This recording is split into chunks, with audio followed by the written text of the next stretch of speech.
ನಮಸ್ಕಾರ ವೀಕ್ಷಕರೇ, ತ್ರಿಷಾ ಎಡು ಸೀರೀಸ್ಗೆ ನಿಮ್ಗೆಲ್ರಿಗೂ ಹೃತ್ಪೂರ್ವಕವಾದ ಸ್ವಾಗತಗಳು. ನಾನು ರಮ್ಯಶ್ರೀ. ಹಿಂದಿನ ವಿಡಿಯೋದಲ್ಲಿ ನನ್ನ ಲೈಫ್ ಜರ್ನಿ ಬಗ್ಗೆ ಮಾತನಾಡಿದ್ದೆ. ನೀವೆಲ್ಲರೂ ಆ ವಿಡಿಯೋವನ್ನು ನೋಡಿದ್ದೀರಿ ಅಂತ ನಾನು ಭಾವಿಸ್ತೇನೆ. ನೋಡದಿದ್ರೆ ಪ್ಲೀಸ್ ಫಸ್ಟಿಗೆ ಅದನ್ನು ನೋಡಿ ಅಂತ ರಿಕ್ವೆಸ್ಟ್ ಮಾಡ್ತಿದ್ದೇನೆ.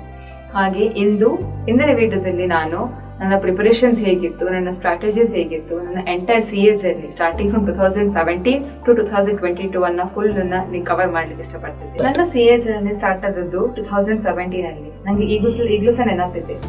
ಫೆಬ್ರವರಿಯಲ್ಲಿ ಎಕ್ಸಾಮ್ಸ್ ಬರ್ತು ಫಸ್ಟ್ PU. ನಾನು ಮತ್ತೆ ನನ್ನ ತಂದೆ ಗೋಪಾಲ್ ಸರ್ ಓರಿಯಂಟೇಷನ್ ಪ್ರೋಗ್ರಾಮ್ಗೆ ಹೋಗಿದ್ವಿ.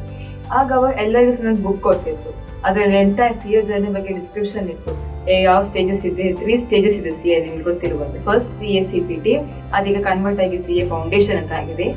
Second stage is CA Intermediate, which was earlier called as CA IPCC, and finally the third stage CA Final. ಅದಾದ್ಮೇಲೆ ನಿಮ್ಮ ಹೆಸರಿಗೆ ಮುಂಚೆ CA ಅಂತ ಒಂದು ಪ್ರಿಫಿಕ್ಸ್ ಬೀಳ್ತದೆ. That is what we all want now. So ಆ booklet ಅಲ್ಲಿ ಸರ್ ಹೇಳಿದ್ರು, ನಿಮಗೆ ಫಸ್ಟಿಗೆ ನಿಮ್ಮ ಹೆಸರು ಬರೆಯಿರಿ ಅಂತ. ನಾವೆಲ್ಲ ಬರಲಿಕ್ಕೆ ಪೆನ್ ತೆಗೆಯುವಾಗ ಸರ್ ಹೇಳಿದ್ರು, ವೇಟ್, ನಿಮ್ಮ ಹೆಸರಿಗಿಂತ ಮುಂಚೆ 2 ಲೆಟರ್ ಸ್ಪೇಸ್ ಬಿಟ್ಟು ನೀವು CA ನಿಮ್ಮ ಹೆಸರು ಬರೀರಿ ಅಂತ. ನಮ್ಗೆ ಎಲ್ರಿಗ ಕ್ಯೂರಿಯಾಸಿಟಿ ಇತ್ತು, ಯಾಕಪ್ಪ ಇವರು ಹೀಗೆ ಎಲ್ಲ ಹೇಳ್ತಿದ್ದಾರೆ, 2 ಲೆಟರ್ ಸ್ಪೇಸ್ ಬಿಡಿ ಅಂತ. ಮತ್ತೆ ಎಲ್ಲ ಹೆಸರು ಬರೆದಾದ್ಮೇಲೆ ಡಿಸ್ಕ್ರೈಬ್ ಮಾಡಿದ್ಮೇಲೆ ಲಾಸ್ಟಿಗೆ ಅವರು ಹೇಳಿದ್ರು, ನಿಮ್ಮ ಹೆಸರಿಗಿಂತ ಮುಂಚೆ ನಿಮ್ಮ ರಿಸಲ್ಟ್ ಬಂದ್ಮೇಲೆ ಫೈನಲ್ಸ್ ಇದ್ದು CA ಅಂತ ಆಡ್ ಮಾಡಿ ಅಂತ.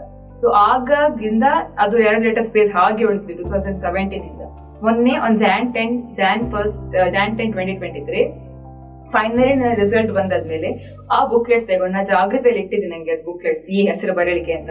So finally with proud I went and I wrote CA Ramyashre. ಅದು ನೋಡುವಾಗಲೇ ತುಂಬಾ ಖುಷಿ ಆಗ್ತಿತ್ತು ನನಗೆ. ಸೊ ಗೋಯಿಂಗ್ ಬ್ಯಾಕ್ ಟು 2017, ನನ್ನ CA CPT ಅಲ್ಲಿ as you know there are 4 papers. Morning 2 exams ಇತ್ತು, MCQs ಆಗಿದ್ದಾಗ, ಅಂಡ್ ಅಗೇನ್ ಆಫ್ಟರ್ನೂನ್ 2 ಎಕ್ಸಾಮ್ಸ್ ಇತ್ತು. ಫಸ್ಟ್ ಈಗ ನಂಗೆ ಅಕೌಂಟ್ಸ್ ಪೇಪರ್ ತುಂಬಾ MCQ ಇದ್ದದ ಕಾರಣ ನಂಗೆ ಕವರ್ ಮಾಡ್ಲಿಕ್ಕೆ ಆಗ್ಲಿಲ್ಲ ಎಂಟೈರ್ ಪೇಪರ್ ಅನ್ನು. ಸೊ ತುಂಬಾ ಡೌಟ್ ಆಯ್ತು ನಂಗೆ, ಹೋಗಿದ್ದೆ ನಾನು ಆ ಸಮಯ ಸಹ. ಬಟ್ ಹೇಗಾರು ಮಾಡಿ CA CPT ಅಷ್ಟು ಸೀರಿಯಸ್ ತಗೊಳ್ಳೋದೇ ಕ್ಲಿಯರ್ ಆಯ್ತು. ನಂಗೆ 200 ಮಾರ್ಕ್ಸ್ ಇತ್ತು, ಅದ್ರಲ್ಲಿ I got almost 160-170 all. So ಇದರಿಂದ ನನ್ನ CA CPT ಕ್ಲಿಯರ್ ಆಗಿತ್ತು. The pass mark was 100 I believe, 50-58. So ನಂಗೆ 167 ಬಂದಿತ್ತು. So I clear CA CPT in 2017. So CA CPT ಆದ್ಮೇಲೆ second journey is CA Intermediate. CA Intermediate ಜರ್ನಿಯಲ್ಲಿ ಎಲ್ಲರಿಗೂ ಒಂದು question ಬರೋದು, ನಾನು BCom ಮಾಡಿ CA Intermediate ಮಾಡ್ಬೇಕಾ, ಅಥವಾ CA CPT ಬರ್ದು CA Intermediate ಮಾಡ್ಬೇಕಾ, ಅಥವಾ BCom ಮತ್ತೆ CA Intermediate ಒಟ್ಟೊಟ್ಟಿಗೆ ಮಾಡ್ಬೇಕಾ ಅಂತ. ಅಕಾರ್ಡಿಂಗ್ ಟು ಮೀ, ನಂಗೆ ಪರ್ಸನಲಿ ಅಂತ ಫೀಲ್ ಆದಿರಂದ್ರೆ ನನ್ನಿಂದ ಅದು CA Intermediate ಮತ್ತೆ CA BCom ಒಟ್ಟೊಟ್ಟಿಗೆ ಮಾಡ್ಲಿಕ್ಕೆ ಆಗಲ್ಲ ಅಂತ. So I chose to do only CA Intermediate. But ಈಗ ತುಂಬಾ ಆಪ್ಷನ್ಸ್ ಇದೆ ನಿಮ್ಗೆ, ನಿಮ್ಗೆ ತುಂಬಾ ಆಪ್ಷನ್ಸ್ ಇದೆ. You can go for CA Intermediate in the morning and CA BCom in the evening. But ತುಂಬಾ ಆಪ್ಷನ್ಸ್ ಇದೆ ನಿಮ್ಗೆ. You can make use of all the facilities which we were deprived of. So ನಾನು BCom ಮಾಡದೇ ಹೋದ ಕಾರಣ ನನಗೆ ಕೆಲವು papers ಅಲ್ಲಿ, as you all know, CA Intermediate has 8 papers, Group 1 has 4 papers and Group 2 has 4 papers. So costing ಆಗಿರ್ಲಿ, ಅಥವಾ accounts ಆಗಿರ್ಲಿ, ಅಥವಾ ಅಡ್ವಾನ್ಸ್ಡ್ ಅಕೌಂಟ್ಸ್ ಆಗಿರ್ಲಿ, ನಂಗೆ ಅದರಲ್ಲಿ ತುಂಬಾ ಕಷ್ಟ ಆಗಿತ್ತು. ಯಾಕೆಂದ್ರೆ ಅದೆಲ್ಲ BCom ಲೆವೆಲ್ BCom ಮಾಡಿ ಬಂದವರಿಗೆ ತುಂಬಾ ಈಸಿ ಆಗಿದೆ, ಯಾಕೆಂದ್ರೆ they have studied in BCom. But since I didn't have those facility of doing BCom and then going to the CA Intermediate, I found it little bit difficult. But ಆಗ ನಂಗೆ ಅದು ನಾನು ತುಂಬಾ ಸ್ಟ್ರೆಸ್ ಮಾಡಿ ತುಂಬಾ hard work ಮಾಡ್ತಿದ್ದೆ. ಆಗ ನಂಗೆ ಮನೆಗೆ ಹೋಗಿ ತುಂಬಾ ಎಫರ್ಟ್ಸ್ ಹಾಕ್ತಿದ್ದೆ. ಎಲ್ಲ ಸಹ 40-50 ಕ್ವಶನ್ ಸಾಲ್ವ್ ಮಾಡಿದ್ರೆ ಎಲ್ಲ ಹೇಳ್ತಿದ್ರು, 40-50 ಕ್ವಶನ್ ಸಾಲ್ವ್ ಮಾಡಿದ್ರೆ ನಿಂಗೆ ಆರಾಮ್ಸೆ ಪಾಸ್ ಆಗ್ತದೆ. ಪ್ರತಿ ಸಬ್ಜೆಕ್ಟ್ ಅಲ್ಲಿ, ಪಾರ್ಟ್ನರ್ಶಿಪ್ ಆಗಿರ್ಲಿ ಅಥವಾ ಬೇರೆ ಯಾವುದೇ ಕ್ವಶನ್ಸ್ ಇರಲಿ, ಪ್ರತಿ ಸಬ್ಜೆಕ್ಟ್ ಅಲ್ಲಿ ನಾನು ಪ್ರತಿ ಚಾಪ್ಟರ್ ಅಲ್ಲಿ 40-50 ಕ್ವಶನ್ ಸಾಲ್ವ್ ಮಾಡಿದ್ರೆ CA ಪಾಸ್ ಆಗ್ಬೋದು. ಬಟ್ 50-60 ಸಾಲ್ವ್ ಮಾಡಿದ್ರೆ ನಾನು ಸಾಲ್ವ್ ಮಾಡಿದ ಹಾಗೆ ನಿಮ್ಗೆ ರ್ಯಾಂಕ್ಸ್ ಬರ್ತದೆ. ಸೊ ಯಾಕೆ ಆಗಲ್ಲ, ಎಲ್ಲರೂ ಹೇಳ್ತಾರೆ CA ಅಲ್ಲಿ ತುಂಬಾ ಮಾರ್ಕ್ಸ್ ಬರಲ್ಲ, ಕಷ್ಟ ಆಗ್ತದೆ, ಡಿಡಕ್ಟ್ ಮಾಡ್ತಾರೆ ಮಾರ್ಕ್ಸ್ ಅಂತ. That is not the case. I got 89 in accounts in the CA Intermediate. So ಯಾಕೆ ಆಗಲ್ಲ, ಎಲ್ಲರಿಂದ ಸಹ ಆಗ್ತದೆ. But it requires extra work and extra hard work and consistent hard work. So ಅದೆಲ್ಲ ಆಗಿದ್ದ ಕಾರಣ definitely anybody can be A chartered account. Mark my words, anybody can be a chartered accountant provided you do hard work and dedicated hard work and consistent hard work. So ನನ್ನ CA Intermediate journey start ಆದ್ದು July 2018 ಅಲ್ಲಿ. CA CPT exams results ಬಂದ ಮೇಲೆ ನಾನು coaching ಹೋಗ್ತಿದ್ದೆ. ಆಗ ನಂಗೆಲ್ಲ ಯಾಕೆ ಓದ್ಬೇಕು, ತುಂಬಾ ಸ್ಟ್ರೆಸ್ ಆಗ್ತದೆ. ನಮ್ಮನ್ನು ಮೋಟಿವೇಟ್ ಮಾಡ್ಲಿಕ್ಕೆ ಪ್ರತಿ ವೀಕ್ಲಿ ಟೆಸ್ಟ್ಸ್ ಮಾಡ್ತಿದ್ದೆ ನಮ್ಮ ಇನ್ಸ್ಟಿಟ್ಯೂಷನ್ ಅಲ್ಲಿ. ಆಗ ಟೆಸ್ಟ್ ಮಾಡಿದ್ಮೇಲೆ ಆ ಟೆಸ್ಟ್ ಅಲ್ಲಿ ಟಾಪ್ 3 ಬಂದವರಿಗೆ ಎಂತ ಪ್ರೈಸ್ ಡಿಸ್ಟ್ರಿಬ್ಯೂಷನ್ ಕ್ಲಾಸ್ ಮುಂದೆ ಕರೆದು ಎಲ್ಲರನ್ಸ, ನಾವು ಮಕ್ಕಳಾಗಿದ್ದಾಗ ನಂಗೆ ಅದೆಲ್ಲ ಒಂದು ಖುಷಿ ಆಗ್ತಿತ್ತು. ನಮ್ಮನ್ನ ಕರೆದು ಸ್ಟೇಜ್ ಮೇಲೆ ಕರೆದು ಎಲ್ಲರ ಮುಂದೆ claps hockey, she got this first she is the first rank holder in the class ಅಂತ ಹೇಳುವಾಗ ತುಂಬಾ ಖುಷಿ ಆಗ್ತಿತ್ತು. ಒಂದು ಚಾಕ್ಲೇಟ್ಸ್, ಒಂದು ಬುಕ್ಸ್, ಹಾಗೆ ಪೆನ್, ಹಾಗೆ ತುಂಬಾ ಕೊಡ್ತಿದ್ರು. ಸೊ ಆ ಚಾಕ್ಲೇಟ್ಗೆ ಆಸೆಗಾಗಿ ನಾನು ಪ್ರತಿ ಸಲ ಥರ್ಸ್ಡೇ ಟೆಸ್ಟ್ ಇತ್ತು ನಮಗೆ.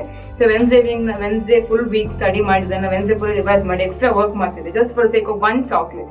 I know it sounds kiddish, but that's what motivated me at that point of time.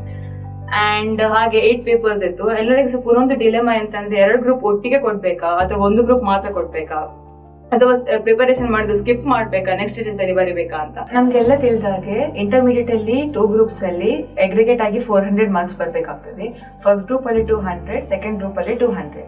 But ನನ್ನ ಟೇಕ್ ಎಂತ ಇರ್ತದಂದ್ರೆ, ಅಟ್ ಲೀಸ್ಟ್ ನಾನು ಅಗ್ರಿಗೇಟ್ 400 ತೆಗಿಬೇಕಾದ್ರೆ ಸೆಟ್ ಆಫ್ ಅಲ್ಲಿ ಆದ್ರೂ ಪಾಸ್ ಮಾಡ್ಬೋದು ಅಂತ. ಈಗ ಫಾರ್ ಎಕ್ಸಾಂಪಲ್ ಸೆಟ್ ಆಫ್ ಅಂದ್ರೆ ಫಸ್ಟ್ ಗ್ರೂಪ್ ಅಲ್ಲಿ ಫಾರ್ ಸ್ಟೂಡೆಂಟ್ ಗೆ 190 ಬಂದ್ರೆ, ಸೆಕೆಂಡ್ ಗ್ರೂಪ್ ಅಲ್ಲಿ 210 ಬಂದ್ರೆ, ಸೊ ಅಗ್ರಿಗೇಟ್ ಅಲ್ಲಿ 400 ಆದ ಕಾರಣ ಅವರು ಪಾಸ್ ಆಗ್ತಾರೆ. They did not skip, they did not fail it. So ನಾನು ಎಂತ ಮಾಡಿದ್ರೆ, ಆ ಪರ್ಸೆಪ್ಷನ್ ಇಂದಾಗಿ I went for giving both the groups. ಇವೊಂದು ತುಂಬಾ ಟಫ್ ಇತ್ತು, ನಂಗೆ ಮ್ಯಾನೇಜ್ ಮಾಡ್ಲಿಕ್ಕೆ ಆಗ್ತಿರ್ಲಿಲ್ಲ ಕೆಲವೊಮ್ಮೆ. ಎಸ್ಪೆಷಲಿ ಇಂಟರ್ ಸ್ಟೂಡೆಂಟ್ಸಿಗೆ ಗೊತ್ತಿರ್ಬೋದು, EIS ಒಂದು ಪೇಪರ್ ಇರ್ತದೆ, EIS SM 6th ಪೇಪರ್. ಅದು ಎಲ್ಲರಿಗೂ ಸಹ ಹೆಡ್ಡೆ ಕೊಡುವಂದ್ರೆ ಅದೇ ಪೇಪರ್. ಅದರಲ್ಲಿ ನಂಗೆ ಆಕ್ಚುಲಿ ನಮ್ಮ ದೇಶದಲ್ಲಿ ಒಬ್ಬ ತುಂಬಾ ಒಳ್ಳೆ ಫ್ಯಾಕಲ್ಟಿ ಇದ್ರು. ಸೊ ಅವರು ಪ್ರತಿ ಇದಕ್ಕೆ ಸಹ ಯಾವ್ದನ್ನ ಸ್ಕಿಪ್ ಮಾಡ್ಬೇಕು, ಯಾವ ಪಾಠನ ತುಂಬಾ ಫೋಕಸ್ ಮಾಡಿ ಸ್ಟಡಿ ಮಾಡ್ಬೇಕು, ಮತ್ತೆ ತುಂಬಾ ನಿಮಾನಿಕ್ಸ್ ಎಲ್ಲ ಕೊಡ್ತಿದ್ರು, ವಿಚಿತ್ರ ನಿಮಾನಿಕ್ಸ್ ಎಲ್ಲ. ಅದೆಲ್ಲ ತುಂಬಾ ನೆನಪಿಟ್ಕೊಂಡು ನಂಗೆ ಅದು actually I love studying EIS. ನಂಗೆ 80 ಆರ್ ಫಿಗರ್ ಬಂದಿದೆ EIS SM ಅಲ್ಲಿ. That was solely because of that faculty. I would give credit to him. But to be honest, I loved EIS more than SM, though I know that I am sounding stupid now, but that's how I felt. I loved EIS, to be honest. ಮತ್ತೆ next ನಾ ಹೇಳ್ಬೇಕಾದ್ರೆ preparations ಅಲ್ಲಿ most of the time ಎಲ್ಲರಿಗೂ question ಇರ್ತದೆ, ಎಷ್ಟು MTPs ಕೊಡ್ಬೇಕು, ಎಲ್ಲ RTPs solve ಮಾಡ್ಬೇಕಾ, ಎಲ್ಲ previous years question paper solve ಮಾಡ್ಬೇಕಾ ಅಂತ.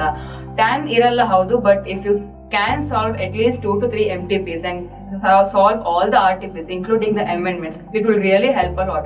ನಾನು ಎಕ್ಸಾಮ್ ಬರೆದ May 2019 ಅಲ್ಲಿ. ಆಗ ಸ್ಟಾರ್ಟ್ ಆದದ್ದೇ ನ್ಯೂ ಕೋರ್ಸ್ May 28. ಅದಕ್ಕಿಂತ ಮುಂಚೆ IPCC ಇತ್ತು. It was May 2018 it became to intermediate. So ನಂಗೆ ಖಾಲಿ 2 years attempts ಇದು ಮಾತ್ರ ಕ್ವಶನ್ ಪೇಪರ್ಸ್ ಇತ್ತು. ಸೊ I had hardly 4 MTPs, 2 RTPs and 2 question papers. But ನಾವು ತುಂಬಾ 4 ವರ್ಷದಿಂದಾಗಿ 8 attempts ಆಗಿದೆ. So I would suggest that you go through all the MTPs, all the RTPs and all the question papers. It will really boost your confidence. And MTPs ಅಲ್ಲಿ ಸಹ 3 years ಒಂದೇ ಜಾಗದಲ್ಲಿ ಕೂತ್ಕೊಂಡು perfect exam feel ಬರುವ ಹಾಗೆ, ಯಾರು disturbance ಇಲ್ಲದ್ರೆ 3 years ನಿಮ್ಗೆ 3 hours ಅಲ್ಲಿ ಕ್ವಶನ್ ಪೇಪರ್ ಕಂಪ್ಲೀಟ್ ಮಾಡ್ಲಿಕ್ಕೆ ಆಗ್ತದೆ ಇಲ್ಲ ನೋಡ್ಬೇಕು. ಬಿಕಾಸ್ ಯಾರಿಗೆಲ್ಲ ಕೆಲವರಿಗೆ ಇರ್ತದೆ, ನಾನು ಸ್ಪೀಡ್ ಒಳ್ಳೆ ಇದ್ದೇನೆ ಬಟ್ ನಂಗೆ ಕಂಟೆಂಟ್ ಹೇಗೆ ಬರೆಯೋದು ಗೊತ್ತಾಗಲ್ಲ ಅಂತ. If you are good at speed, I would suggest 2 MTPs will be more than enough. But if you feel that no, I won't be in a position to finish my entire paper in 3 years, I would suggest you give more MTPs and more RTPs. Again, me confidence ಬರ್ತಿರೋದು. In 3 years ಅಲ್ಲಿ exam entire 100 marks ಕೊಡೋದು is a big deal. Because if you give 100, at least half correct ಆದ್ರೆ ನಿಮ್ಗೆ 50 ಬರ್ತದೆ. If you attempt only for 40 or 60 or 70, half or 35 ಬರ್ತದೆ, there is a high chance that you will not clear. So ನನ್ನ sincere suggestion ಏನಂದ್ರೆ, you please try attempt for 100 MTPs ಕೊಡಿ. ತುಂಬ ಯಾಕೆ ಆಗಲ್ಲ, ಎಲ್ಲರಿಂದ ಸಹ ಆಗ್ತದೆ, but it requires little more extra effort. Start from the initial stage. ನನ್ನ ಜರ್ನಿ ಸ್ಟಾರ್ಟ್ ಆಗೋದು July 2018 ಇಂಟರ್ಮೀಡಿಯೇಟ್ ಅಲ್ಲಿ.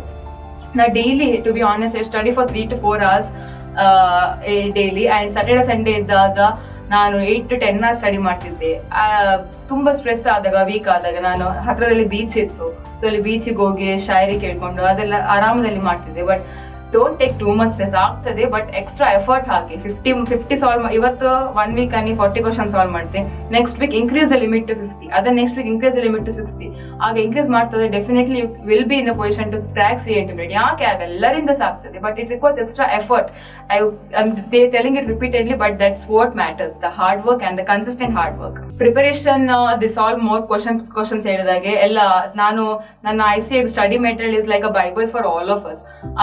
ಅದರಲ್ಲಿ ಒಂದು ಕ್ವಶನ್ಸ್ ಮಿಸ್ ಮಾಡದೆ ಸಾಲ್ವ್ ಮಾಡಿ, ಥಿಯರಿ ಆಗ ಅಂಡರ್ಲೈನ್ ಮಾಡಿ, ಡಿಫ್ರೆಂಟ್ ಕಲರ್ಸ್ ಯೂಸ್ ಮಾಡಿ, ಬ್ಲ್ಯಾಕಿಗೆ, ಬ್ಲೂಗೆ, ಗ್ರೀನಿಗೆ ಒಂದು ಪೆನ್ ಹಾಗೆ ಇಟ್ಕೊಂಡು ನಿಮ್ಗೆ ನೋಡುವಾಗ ಅನಿಸ್ಬೇಕು ಇದು ನಾನು ಮಿಸ್ ಮಾಡ್ತೇನೆ, ಇದು ನಂಗೆ ಇಂಪಾರ್ಟೆಂಟ್ ಅಂತ. ಅದನ್ನ ಆ ಕಲರ್ ಅಲ್ಲಿ ಅಂಡರ್ಲೈನ್ ಮಾಡಿ. ಅಂಡ್ ನನ್ನ ಸ್ಟ್ರಾಟಜಿ ಹೇಗಿತ್ತಂತೆ, ನಾನು ಪ್ರಾಕ್ಟೀಸ್ ಮ್ಯಾನುವಲ್ಸ್ ಎಲ್ಲ ಸಾಲ್ವ್ ಮಾಡ್ತೀನಿ. Because I didn't have many questions then, only 2 attempts ಆಗಿದ್ದಷ್ಟೇ. So I didn't know how the questions will come. So ನಾನು ಓಲ್ಡ್ ಸಿಲೆಬಸ್ ಇದ್ದು ಪ್ರಾಕ್ಟೀಸ್ ಮ್ಯಾನುವಲ್ಸ್ ಇಟ್ಕೊಂಡು ಸಾಲ್ವ್ ಮಾಡ್ತಿದ್ದೆ. ಆಗ ಅದರಲ್ಲಿ 2 stars 3 stars ಹಾಗೆ ಸ್ಟಾರ್ಸ್ ಎಲ್ಲ ಹಾಕ್ತಿದ್ದೆ. ಸೊ ತುಂಬಾ ಇಂಪಾರ್ಟೆಂಟ್ ಇದ್ದ ಕ್ವಶನ್ಸ್ ಅನ್ನ 4 stars 5 stars ಹಾಗೆ ಮಾಡ್ತಿದ್ದೆ. ತುಂಬಾ ಕ್ವಶನ್ ಸಾಲ್ವ್ ಮಾಡಿ, ತುಂಬಾ ಥಿಯರಿಯನ್ನ ನೀವು ಒಂದು ಸ್ಟಿಕ್ಕಿ ನೋಟ್ಸ್ ಅಲ್ಲಿ ಅಂಟಿಸಿ. ನನ್ನ ಸ್ಟಡಿ ರೂಮ್ ಹೇಗಿತ್ತಂದ್ರೆ ಈ ಸೈಡ್ ಅಲ್ಲಿ ಲಾದ್ದು ಸ್ಟಿಕ್ಕಿ ನೋಟ್ಸ್ ಇತ್ತು, ಈ ಸೈಡ್ ಅಲ್ಲಿ FM ಇದೆಲ್ಲ ಫಾರ್ಮುಲಾಸ್ ಎಲ್ಲ ಇತ್ತು. ನೀವು ಮಲಗುವಾಗ ಸದಾ ನೋಡ್ತಾ ಇದ್ರೆ ನಿಮ್ಗೆ ಮಲಗಿದ್ರೆ ಅದೊಂದು ಪರ್ಮನೆಂಟ್ ಅದು ಛಾಪು ಮೂಡ್ತದೆ ನಿಮ್ಮ ಮನಸ್ಸಲ್ಲಿ. ಸೊ ಸ್ಟಡಿ ರೂಮ್ ಅನ್ನು ಹಾಗಿಟ್ಟು ನೀವು ಕಣ್ಣು ಓಪನ್ ಮಾಡಿದಾಗ ನಿಮಗೆ ಜಸ್ಟ್ ಅದೆಲ್ಲ ಫಾರ್ಮುಲಾಸ್ ಕಾಣಬೇಕು. Especially audit and EIS SM ಅಲ್ಲಿ ನ್ಯೂಮೋನಿಕ್ಸ್ ಆಗಿರ್ಬೋದು ಅಥವಾ ಬರ್ದು ಕಲೀರಿ, ಅಂಡರ್ಲೈನ್ ಮಾಡಿ. That's how was my strategy for CA intermediate. And intermediate ಆದ್ಮೇಲೆ obviously the next stage is articleship. Intermediate ಅಲ್ಲಿ ನಂಗೆ already 16th rank ಬಂದಿತ್ತು. So it was a wonderful experience. I'm telling you, the feel which you get after getting a rank is like amazing. Like ನಿಮಗೆ ಅಷ್ಟು ಕಷ್ಟಪಟ್ಟು ಓದಿದ್ರೆ ನಿಮಗೆ worth ಅಂತ ಅನಿಸ್ತದೆ. ಸೊ ಸ್ವಲ್ಪ ಎಕ್ಸ್ಟ್ರಾ ಹಾರ್ಡ್ ವರ್ಕ್, ಸ್ವಲ್ಪ ಎಕ್ಸ್ಟ್ರಾ ಕನ್ಸಿಸ್ಟೆಂಟ್ ಹಾರ್ಡ್ ವರ್ಕ್ ಮಾಡಿದ್ರೆ definitely anybody can get rank.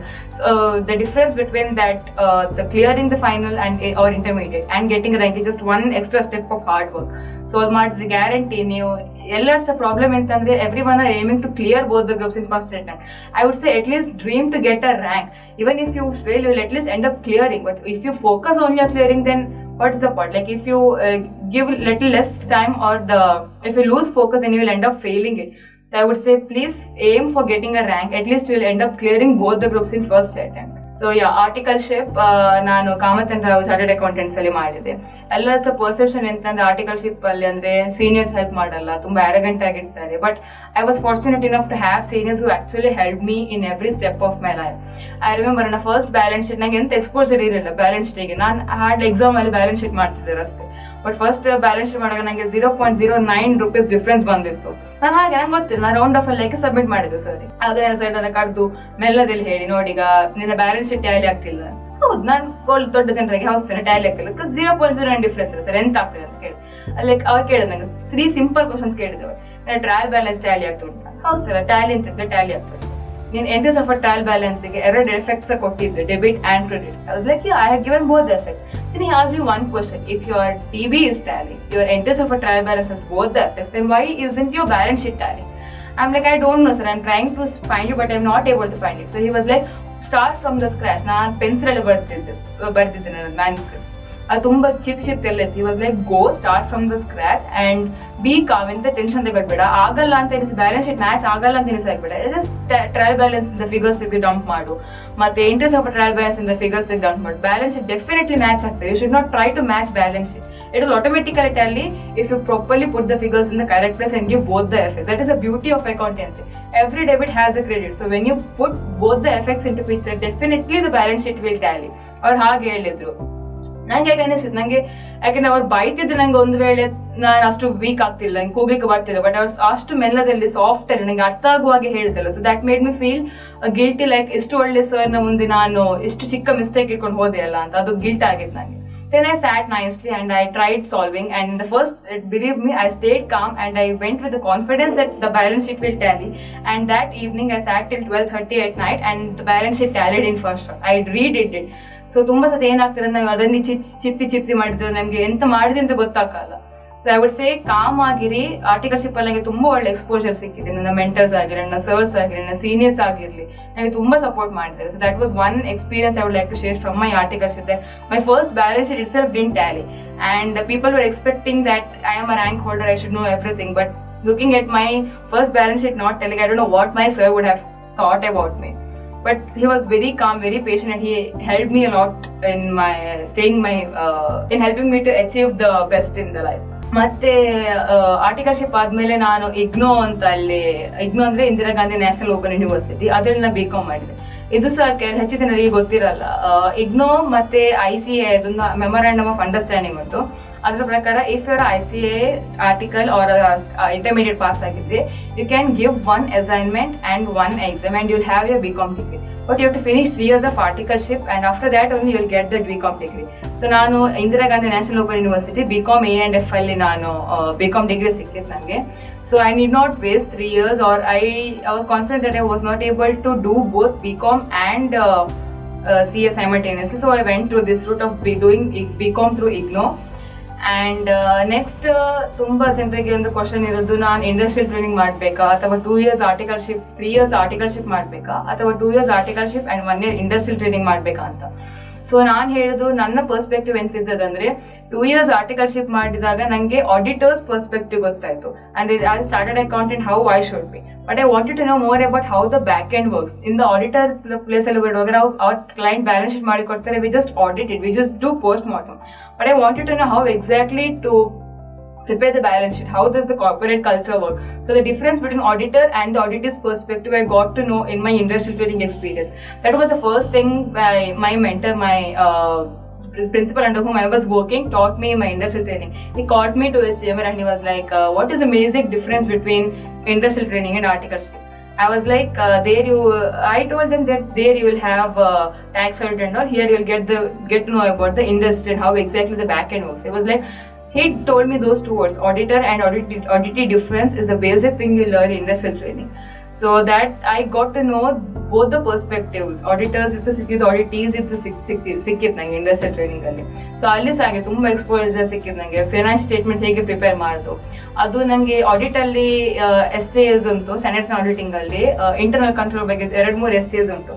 I used to find those like theoretical, but when I ultimately ended up in industrial training, I got to know that there are companies to actually implement that. ಆಗ ನನಗೆ ಅದ್ರದ್ದು practical importance ಅಂತ ನನಗೆ industrial training ಅಲ್ಲಿ ಗೊತ್ತಾಯಿತು.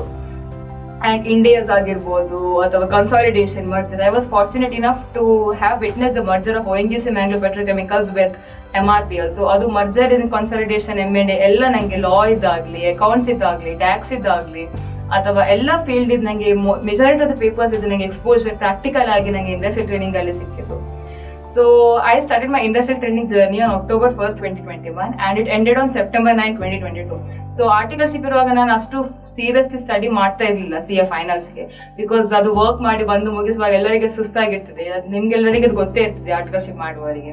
But CA final ಸಹ ಹಾಗೆ I started my proper journey and proper preparation for CA finals on October 1, 2021.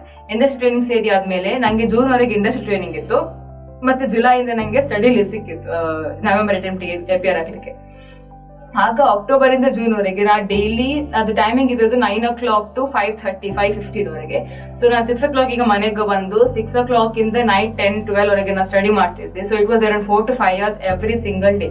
So ನಂದು ಅಕ್ಟೋಬರಿಂದ ಜೂನ್ವರೆಗೆ ನಂದು ಒಮ್ಮೆದೆಲ್ಲ ಕೋಚಿಂಗ್ ಆಗಿತ್ತು. ಎಲ್ಲ ಕೋಚಿಂಗ್ ಅಂದರೆ I referred YouTube classes and I bought pen drive classes for 2 subjects, that is economic laws and audit. Now ಅದನ್ನು self study ಮಾಡುವಂತ ಎನಿಸಿದೆ, but I thought that it is not my cup of tea, so I went for pen drive classes and my elective paper was economic laws. So when I wanted to choose economic laws as my elective paper, people were telling that ಅದು law ಅಲ್ಲ, ನೀವು ಎಷ್ಟು ಬಿಡಿಸ್ ನಿಮಗೆ marks ಸಿಗಲ್ಲ. ನಾನು ಹೇಳಿದ್ದು ಅದು ನನ್ನ ಚಾಲೆಂಜ್ ಆಗಿ ತಗೊಂಡು, ಯಾಕೆ ನನ್ನಿಂದ ಆಗಲ್ಲ ಅಂತ, ನನ್ನಿಂದ ಆಗ್ತದೆ. And today I can proudly tell that I got 85 in economic laws, being a theory, and upon that being economics, I got 85. Matlab, it says that everything is possible provided you do hard work and constant hard work. If I can do, then any one of you can do definitely. So ನಾನು proper start ಮಾಡಿದ್ದು ಅಕ್ಟೋಬರಿಂದ, ಆಗಿ ಹೇಳಿದಾಗೆ ನಾನು ಜೂನ್ವರೆಗೆ ನಂದು ಎಲ್ಲ ಎಲ್ಲ YouTube class first time ಒಮ್ಮೆ ಎಲ್ಲ ಸ್ಟಡಿ ಮೆಟೀರಿಯಲ್ ಎಂತ ಎಲ್ಲೆಲ್ಲಿ ಉಂಟು ಅಂತ ನಂಗೆ ಗೊತ್ತು, ಎಷ್ಟು ವಾಸ್ಟ್ ಉಂಟಂತ I got an idea in that 9 months period. And since I got my study leave from July 1st, I started studying seriously. Like I study for 12 hours minimum every single day, and it went on to 14, 15, 16 hours also at times. So ಆಗ ನಾನು ಆ same thing ಪ್ರತಿ study ಮೆಟೀರಿಯಲ್ದು ಪ್ರತಿ ಒಂದು question solve ಮಾಡ್ತಿದ್ದೆ ನಾನು, because that really boosted my confidence. ನಾನು time ಇಟ್ಕೊಳ್ತಿದ್ದೆ, 15 minutes ಅಲ್ಲಿ ಒಂದು ಕನ್ಸಾಲಿಡೇಷನ್ ಪ್ರಾಬ್ಲಮ್ ಸಾಲ್ವ್ ಮಾಡಲೇಬೇಕು with balance sheet, P&L and notes to account and the statement of changes in equity. So 15 minutes ಇಟ್ಕೊಂಡ್ರೆ I used to finish at least by 25-30 minutes, because the time management is the most important skill that you need to develop to prepare for CA final examination. 3 hours ಅಲ್ಲಿ FR paper lengthy ಎಲ್ಲರೂ ಸಹ ಹೇಳ್ತಾರೆ, but because I was solving problems most of the times, and I was not doing audit of the problems. Most of the students do audit of the problem, that is like, this one I know, this adjustment comes with this I know. You won't solve the problem. That is the biggest mistake you do. I would say that start solving the problems. You're doing audit problem. If you're doing audit of the problems, you'll not understand where you will go wrong. You're just taking, okay, this I know, this I know, this I know. But unless you pick a pen and start solving it, you will understand, okay, this is the place where I'll go wrong, this is the place where I'll get stuck.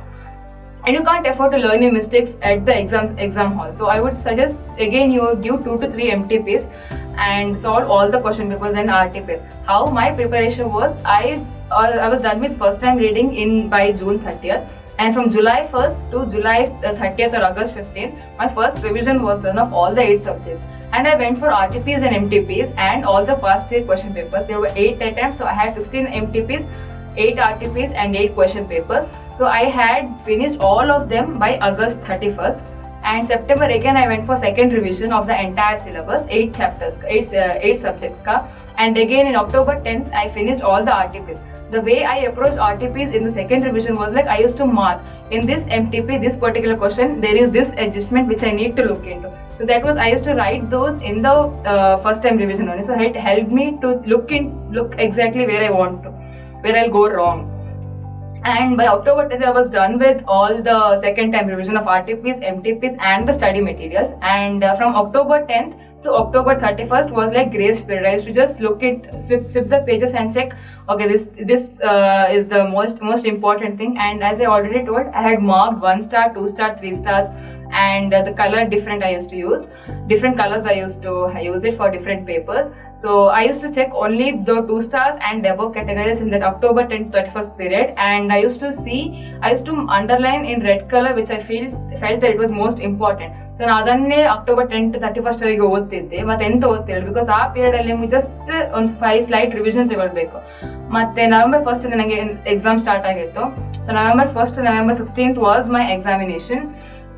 ಆಗ ನಿಮಗೆ ತುಂಬಾ stress ಆಗ್ತದೆ, I understand it, like ತುಂಬಾ weakness ಆಗ್ತದೆ ನಿಮಗೆ, ನೀವು food ತಗೊಳ್ಳಲ್ಲ. ನಂಗೆ ಸರಿ ನೆನಪಿದೆ, I was not having proper food and I fainted once in during that 10th to 31st period. So I would tell that take proper care of your health and ತುಂಬ study ಮಾಡಿ, hard work ಮಾಡಿ. ನನ್ನಿಂದ ಆಗುತ್ತೆ, ನಿಮ್ಮಿಂದ, ಎಲ್ಲರಿಂದ ಸಾಕ್ತದೆ. ನನಕ್ಕಿಂತ ತುಂಬ brilliant ಜನರು ನೀವು ಇದ್ದೀರಿ, I can tell it with confidence. Like ನನಕ್ಕಿಂತ ಬ್ರಿಲಿಯಂಟ್ ನೀವೆಲ್ಲ ಇದ್ದೀರಿ, ಬಟ್ ಸ್ವಲ್ಪ ಎಕ್ಸ್ಟ್ರಾ ಹಾರ್ಡ್ ವರ್ಕ್, ಸ್ವಲ್ಪ ಎಕ್ಸ್ಟ್ರಾ ಕನ್ಸಿಸ್ಟೆನ್ಸಿ ಇದ್ದೀರಿ, definitely will be chartered accountants.